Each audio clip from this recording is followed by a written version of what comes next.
My YouTube channel. So friends, आज का जो हमारा टॉपिक होने वाला है वो होने वाला है सेसो अवस्था, यानी कि इन्फेंसी स्टेज, जो हर टीचिंग एग्जाम के लिए मोस्ट इंपॉर्टेंट है। आपका HTET, CTET, UP TET and other जो आपके टेट एग्जाम है, जैसे सुपर टेट, केवीएस वगैरह, सभी एग्जाम में जो है आपकी जहाँ पर भी सीडीपी पूछी जाती है उसके हिसाब से जो है आपकी जो जितने भी स्टेजेस होती हैं, जैसे आपकी चाइल्डहुड स्टेज हो गई, आपकी एडोलेसेंस हो गई, आपकी इन्फेंसी स्टेज हो गई, ये सारी जो स्टेजेस हैं काफ़ी इंपॉर्टेंट होती हैं फ्रेंड। इनसे जो है आपका 100% जो है वो श्योर क्वेश्चन बनता है। 2 से 3 क्वेश्चन हर टीचिंग एग्जाम में आपको इन्फेंसी स्टेज से देखने को मिलते हैं। तो हम बिल्कुल पॉइंट ऑफ व्यू से जो प्रीवियस ईयर एग्जाम बेस्ड जो क्वेश्चन पूछे जाते हैं और आगे एक्सपेक्टेड जो क्वेश्चन एग्ज़ाम में पूछे जा सकते हैं, आपको जो 2023 में एग्ज़ाम होने वाले हैं, जो आपका एचटेट का एग्ज़ाम है, जो अक्टूबर के लास्ट और नवंबर के फर्स्ट वीक में जो है आपका कंडक्ट करवाया जाने वाला है। तो उसके ही अकॉर्डिंग जो है हम जो सीडीपी की क्लासेस कर रहे हैं उसमें आज हमारा क्लासेस नंबर है 7। तो आइए कि हम इन्फेंसी स्टेज का जो क्या टाइम पीरियड होता है, क्या क्या इसकी कैरेक्टरिस्टिक होती है, क्या इसके जो है अदर जो नेम होते हैं जो एग्जाम में पूछे जाते हैं बार बार, और बच्चे जो है कंफ्यूज हो जाते हैं क्योंकि एक नाम से जो है वो सारे अलग अलग क्वेश्चन है, अलग अलग एग्जाम में अलग अलग ऑप्शन बनते हैं। तो आइए डिस्कस करते हैं, क्लास को स्टार्ट करते हैं। अगर चैनल पर न्यू है, अगर चैनल को सब्सक्राइब नहीं किया है तो फ्रेंड चैनल को सब्सक्राइब करना बिल्कुल ना भूलें और बेल आइकन प्रेस करना बिल्कुल ना भूलें, क्योंकि अपकमिंग वीडियोज़ की जो नोटिफिकेशन है वो आप लोगों तक तभी पहुंच पाएगी जब तक आप लोग अपकमिंग वीडियोज़ के लिए बेल आइकन प्रेस करके रखेंगे, तभी आप लोगों तक जो है नोटिफिकेशन पहुँचेगा। सो आइए वीडियो को स्टार्ट करते हैं। इन्फेंसी स्टेज यानी कि बाल की जो स्टेज होती है, एक जो हमारे जो ह्यूमन जो डेवलपमेंट होता है उसमें 4 स्टेजेस मानी जाती हैं। मानव का जो विकास होता है उसमें सबसे पहले हम जान लेते हैं कि इन्फेंसी यानी कि शैशवावस्था मानी जाती है। उसके बाद आपका चाइल्डहुड पीरियड आ जाता है जिसे हम बाल्यावस्था कहते हैं। उसके बाद आपका एडोलेसेंस यानी कि थर्ड हम या लिख देते हैं एडोलेसेंस, जिसको किशोर अवस्था कहा जाता है, जिससे आंधी और तूफान की अवस्था, जिसमें बच्चा है इमोशनली जो है वो डिसबैलेंस हो जाता है और जो है उसको क्या कहा आंधी और तूफान की, यानी कि इस जो स्टेज में है काफ़ी ऊर्जावान होता है बच्चा और जो है उसको एक प्रॉपर गाइडेंस की ज़रूरत होती है। तो एडोलेसेंस जो है काफ़ी इंपॉर्टेंट स्टेज होती है। उसी तरह जैसे जो है हर स्टेज की अपनी कुछ कैरेक्टरिस्टिक होती हैं और उसके बाद किशोरावस्था के बाद प्रौढ़ावस्था इसको माना जाता है। जो 18 प्लस से की जो एज है वो क्या होती है, प्रौढ़ावस्था में आती है। तो हम एक एक करके सारी जो है स्टेज उनको समझेंगे, क्योंकि बाल विकास में जो है स्टेजेस काफ़ी इंपॉर्टेंट रोल प्ले करती हैं। हर बार इन स्टेजेस से क्वेश्चन बनता है, तो हमें जिस भी टॉपिक से क्वेश्चन बनता है उसको बिल्कुल भी स्किप नहीं करना है, अच्छे से समझना है और साथ साथ जो अपने नोट्स बनाते चलना है। तो अब आज जो हमारा जो है हम शैशवावस्था के बारे में पढ़ेंगे और कल जो वीडियो आने वाली है वो आपकी बाल्यावस्था में। शैशवावस्था मानव जीवन की जो प्रथम जो है यानी कि पहली एक ऐसी स्टेज होती है जो भ्रूण अवस्था के बाद जो होती है, यानी कि जब जो है बच्चा डिलीवरी के बाद जब माँ के गर्भ से बाहर आ जाता है तो सबसे पहले जो कौन सी स्टेज आती है वो आती है शैशवावस्था, यानी कि मानव के जीवन की प्रथम स्टेज होती है। ये काफ़ी इम्पोर्टेंट जो होती है उसे उषा काल कहा जाता है। उषा काल किस लिए कहा जाता है? उषा का मतलब जैसे ही सूर्य उदय होता है, यानी कि हमारी जो मॉर्निंग होती है वो सूर्य उदय से होती है, उसी टाइम उसी के अकॉर्डिंग जो है उषा काल, यानी कि जो मानव का जीवन स्टार्ट हो जाता है तो उस टाइम पीरियड को क्या कहा जाता है? उषा काल कहा जाता है। कुछ विद्वानों ने इसे जन्म से कुछ सप्ताह तक माना है, लेकिन इसका जो टाइम पीरियड है यानी कि अलग अलग विद्वानों के अकॉर्डिंग जो है अलग अलग टाइम पीरियड माना गया, लेकिन आपको ऑप्शन के अकॉर्डिंग देखना है कि जन्म से जो है वो 3 वर्ष तक या फिर 2 वर्ष तक जो है वो आप शैशवावस्था का टाइम पीरियड मान सकते हैं। पुनः इसको 2 भागों में बांटा गया है शैशवकाल को। आपको अच्छे से जो है वो ऑप्शन के अकॉर्डिंग देखना, क्योंकि इसमें कन्फ्यूजन ये रहता है कि फ्रेंड्स शैशवकाल अगर पूछा जाए तो 0 से 2 वर्ष का आप ठीक कर सकते हैं। 3 वर्ष होगा ऑप्शन में, 2 वर्ष होगा तो आप 2 वर्ष के साथ जाएंगे, वरना 3 वर्ष के साथ। अगर पूर्व बाल्यकाल में आ जाएगा तो इसको भी शैशवावस्था नहीं कहेंगे हम, पूर्व बाल्यकाल, ये बाल्यकाल की स्टेज में आ जाएगा। 3 से 6 वर्ष पूर्व बाल्यकाल यानी कि प्री चाइल्डहुड की अवस्था में आता है। अब हम देखते हैं कि बाल्यावस्था को और किस किस नामों से जाना जाता है। जीवन का सबसे महत्वपूर्ण काल, क्योंकि जब बच्चा इस एक नए इन्वायरमेंट में, एक नई दुनिया में जब माँ के गर्भ से बाहर आ जाता है तो उसके लिए ये सारा इन्वायरमेंट जो है बिल्कुल नया होता है। उसको जीवन की एक न्यू इस स्टेज को माना जा सकता है। यानी कि भावी जीवन का जो आधार शिल्प है, यानी कि एक बेस है किसका, बाकी के उसके जीवन का बेस है, तो आधार शिल्प की अवस्था भी कहा जाता है, या फिर उसके भावी जीवन का जो बेस है वो कहा जाता है। संस्कारों के निर्माण की अवस्था भी से कहा जाता है, क्योंकि इस अवस्था में बच्चे का जो सोशलाइजेशन है, उसके जो मोरल, जो नैतिक शिक्षा है, यानी कि जो बच्चा संस्कार सीखता है, रीति रिवाज सीखता है, अपने जो है सोसाइटी के बारे में सीखता है। तो सबसे पहले बच्चा अपनी फैमिली से सीखता है, फिर वो अपने आस पड़ोस से सोसाइटी में मिलता है, तो वो क्या कहता है, संस्कारों की जो निर्माण की अवस्था है वो सहज होता है। यानी कि बच्चा जब अगर गाली गलौज देना बचपन में सीख जाता है, तो क्या है, आगे फिर जो है उसको एक हैबिट हो जाती है कि वो उसी लहजे में बात करता है। नेक्स्ट है सीखने का आदर्श काल। सीखने का आदर्श काल इसे कहा जाता है क्योंकि इस टाइम पर बच्चा है इमिटेशन के माध्यम से सीखता है, यानी कि अनुकरण के माध्यम से, या फिर आप कह सकते हैं कि अपने पेरेंट्स को या बड़ों को फॉलो करके जो है वो सीखता है।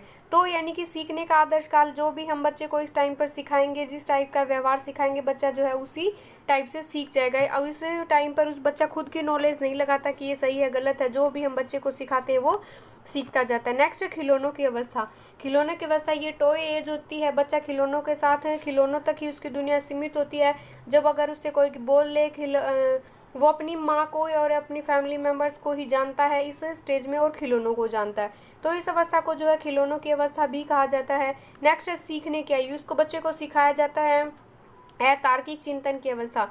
कोई भी जो चिंतन है वो बिना लॉजिक के नहीं होता, लेकिन इस अवस्था में जो बच्चे का जो चिंतन होता है वो अतार्किक, यानी कि बिना फैक्चुअल की बात करता है बच्चा, बिना सिर पैर की बातें करता है इस अवस्था में, तो इसे अतार्किक चिंतन की अवस्था कहा जाता है। प्रिय लगने की अवस्था, इसमें बच्चे को अपनी माँ और जो है वो बच्चा क्या रहता है खुद में ही, यानी कि आत्म केंद्रित यानी कि सेल्फ सेंटर्ड रहता है बच्चा। मेरी माँ, मेरी फैमिली, मेरे खिलौने, मेरा ये, यानी कि जो भी वस्तु उसे है प्रिय लगती है वो उसको क्या है छोड़ता नहीं है, उसको अपने साथ रखने की, प्रिय लगने की जो अवस्था इसे माना जाता है। नेक्स्ट है इसी टाइम पर जो है बच्चे की जो है वो खतरनाक अवस्था इसलिए कहा जाता है क्योंकि प्रतिरोधक जो क्षमता है बच्चे की, रोगों से लड़ने की जो क्षमता है वो काफ़ी कमज़ोर होती है। बच्चा काफ़ी जो है वो सॉफ्ट होता है, काफ़ी जो है वो क्या होता है, उसको इतनी जो है वो प्रतिरोधक क्षमता नहीं होती, तो उसको उसकी जो काफ़ी सेंसिटिव होता है बच्चा। इसमें जो है रोग जो है वो जल्दी पकड़ लेते हैं, संक्रामक रोग है बच्चे को जो है जल्दी से पकड़ लेते हैं। मन की मौजी में विचरण करने की अवस्था होती है, प्री विद्यालय यानी कि प्री स्कूलिंग एज भी से कहा जाता है। नेक्स्ट है शैशव अवस्था की विशेषताएं कि शैशव अवस्था में आपको जो है क्या क्या कैरेक्टरिस्टिक देखने को मिलती है। अपरिपक्वता से बच्चा यानी कि इमेच्योर होता है बच्चा में कोई जो है मैच्योरिटी नहीं होती, वो जल्दी जो है हर जगह समायोजित नहीं कर पाता, परिवार के संरक्षण में रहता है, वो अपनी खुद से इतना डेवलप नहीं हो पाता कि वो है अपने दिमाग का यूज करे, कुछ सोचे समझे, वो अपने परिवार के ऊपर क्या है बेस रहता है, परिवार पर क्या रहता है डिपेंड रहता है। नेक्स्ट है जिज्ञासा प्रवृत्ति। इस आयु में शिशु के पास जिज्ञासात्मक काफ़ी प्रवृत्ति रहती है, आसपास की हर वस्तु के बारे में उसे जानना होता है। ये चांद है कैसे है, दिन है रात है कैसे बनती है, रात क्यों होती है, दिन क्यों होता है, किस तरीके से सूर्य निकलता है, चंदा मामा दिन में कहाँ चले जाते हैं। तो ऐसी टाइप की जो है क्वेश्चन बच्चा बिना सिर पैर की बातें जो है वो करने लग जाता है। सीमित मात्रा में कल्पना होती है, कल्पना इमेजिनेशन की जो सबसे ज़्यादा जो है बच्चा कल्पना किशोर अवस्था में करता है, लेकिन किशोर अवस्था में भी करता है और शैशव अवस्था में भी बच्चे की जो कल्पना करता है, लेकिन वो है सीमित मात्रा में, यानी कि उसका जो मेंटली बच्चा इतना डेवलप नहीं हो पाता कि वो है जो कल्पना कर सके, लेकिन अमूर्त चिंतन ना कर पाए, लेकिन कुछ कल्पना है जो बच्चा सीमित मात्रा में शैशव अवस्था में करना स्टार्ट कर देता है। इस अवस्था में जो है उसका मानसिक विकास जब ज़्यादा नहीं हुआ होता, तो इसलिए उसका जो लेवल है वो काफ़ी जो है वो लो होता है कल्पना का। शारीरिक और मानसिक विकास तीव्र गति से होता है, काफ़ी इंपॉर्टेंट है, इससे हर बार क्वेश्चन बनता है,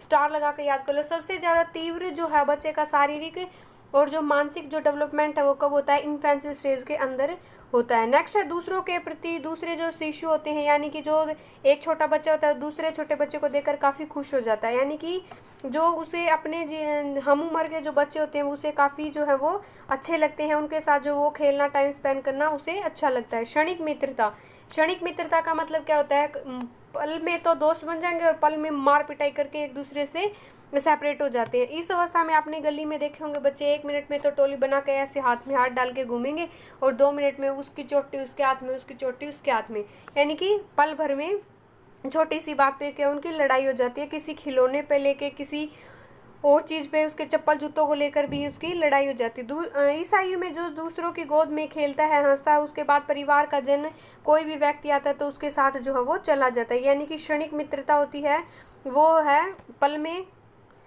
1 मिनट में उसके साथ घुल मिल जाएगा और 1 मिनट में उससे अलग हो जाएगा। दोहराने की प्रवृत्ति यानी कि रिपीटेशन। इस आयु में जो बच्चे का जो विकास होता है, भाषा का जो विकास होता है, वो क्या करता है, बार बार रिपीट करके सीखता है। आपने देखा होगा कि बच्चे को जब हम अल्फ़ाबेट सिखाते हैं, टेबल सिखाते हैं, तो बच्चा क्या है, बार बार उन चीज़ों को रिपीट करता है। अगर हमारी फैमिली में से भी अगर कोई बच्चा कोई व्यक्ति कुछ बोल रहा है तो बच्चा उसको क्या कहता है, बार बार रिपीट करता है, यानी कि रिपीटेशन जो करता है वो बच्चा किस स्टेज में करता है, तो शैशवावस्था में। अनुकरण करना, इमिटेशन करना या फॉलो करके सीखता है जब बच्चा का है शैशवावस्था में। अपने फैमिली वालों को देखता है, अपने आसपास जो भी एक्टिविटी वो देखता है वैसी की वैसी करके देखता है, यानी कि आपने दादा दादी की नकल करते हुए, अपने भाई बहनों की नकल करते हुए बच्चा इस अवस्था में देखा होगा। नेक्स्ट है कि संवेगा को जो संवेग यानी कि इमोशन को जो प्रदर्शन है इमोशंस का, इस अवस्था में जो शिशु है उसमें तरह तरह के जो इमोशन आते हैं, यानी कि 1 मिनट में बच्चा रोने लगेगा और आंसू भी नहीं आते इस अवस्था में। जब बच्चा रोता है तब क्या होता है, वैसे ही पो पो करता रहता है ये लगा लो, यानी कि सिर्फ आवाज़ से रोता है, लेकिन उसकी आंखों से जो आंसू नहीं आते। पल में हंसने लगता है, पल में उसे गुस्सा आ जाता है, चीज़ों को फेंकने लगेगा, तोड़ने फोड़ने लगेगा और पल में जो है वो हंसने लगेगा, यानी कि जो है अपनी इमोशन का वो प्रदर्शन कर रहा है, भाई मैं गुस्सा हूँ। नेक्स्ट है नैतिक व सामाजिक भावनाओं का अभाव होता है। इसमें जो है इस टाइम पर बच्चा कोई सोशल जो है उसकी फीलिंग है या उसका जो मोरल जो डेवलपमेंट है वो नहीं हुआ होता, तो बच्चे का जो है इस चीज़ों का जो है वो अभाव देखने को मिलता है बच्चे के अंदर। न तो इस अवस्था में बच्चा सामाजिक होता है, न सोशल होता है और न अनसोशल होता है, यानी कि असामाजिक होता है। इस जो स्टेज में है बच्चा, यानी कि कोई गलती कर देता है तो उसे बुरा नहीं कहा जाएगा, क्योंकि इस टाइम पर बच्चे को कोई रीति रिवाज को, उसको कोई संविधान, कोई रूल रेगुलेशन का कुछ पता नहीं होता।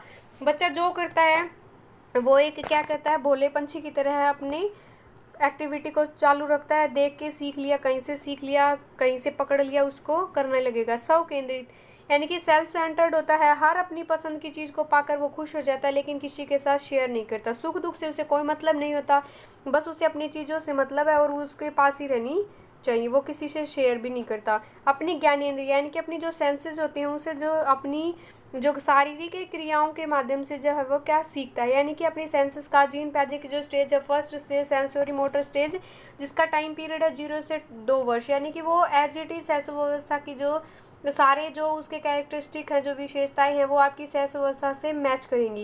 यानी कि चलना फिरना अपने सेंसेस, अपनी ज्ञानेंद्रियों के माध्यम से बच्चा टच करके, फील करके, सूंघ करके, इन चीज़ों के माध्यम से बच्चा सीखता है। नेक्स्ट है कहानी सुनना व सुनाना। इस अवस्था में बच्चे को काफ़ी पसंद होता है कहानी। जो आपने देखा होगा, कोई भी उसका रिलेटिव आता है, फ्रेंड्स आता है, कोई भी आता है, तो बच्चा क्या करता है, पोएम सुनाता है, टेबल सुनाता है। यानी कि जब शैशवावस्था में वो कुछ भी सीखता है तो वो दूसरों के सामने प्रेजेंट करता है। सुनना भी उसे कहानी का जो है वो काफ़ी पसंद होता है।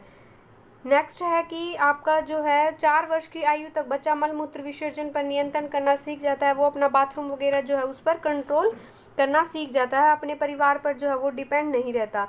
नेक्स्ट है कि इस जो शैशवावस्था में बच्चा सुनना, यानी कि LSRW जो आपकी स्किल है, आपको ये अच्छे से याद रखनी है कि इनका जो सीरीज है LSRW, पहले L आएगा यानी कि लिसनिंग, फिर स्पीकिंग बोलना शुरू करेगा, फिर बच्चा रीडिंग करेगा और उसके बाद है राइटिंग करेगा।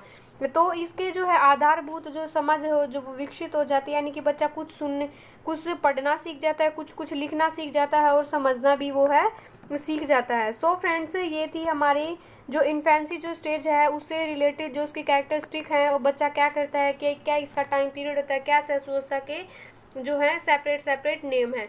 सो फ्रेंड्स, आई होप आपको वीडियो अच्छी लगी हो। अगर वीडियो अच्छी लगी हो तो don't forget like share and comment. Channel पर न्यू है, पहली बार वीडियो देखो तो चैनल को सब्सक्राइब करना बिल्कुल ना भूले। So bye bye everyone, keep watching, keep supporting.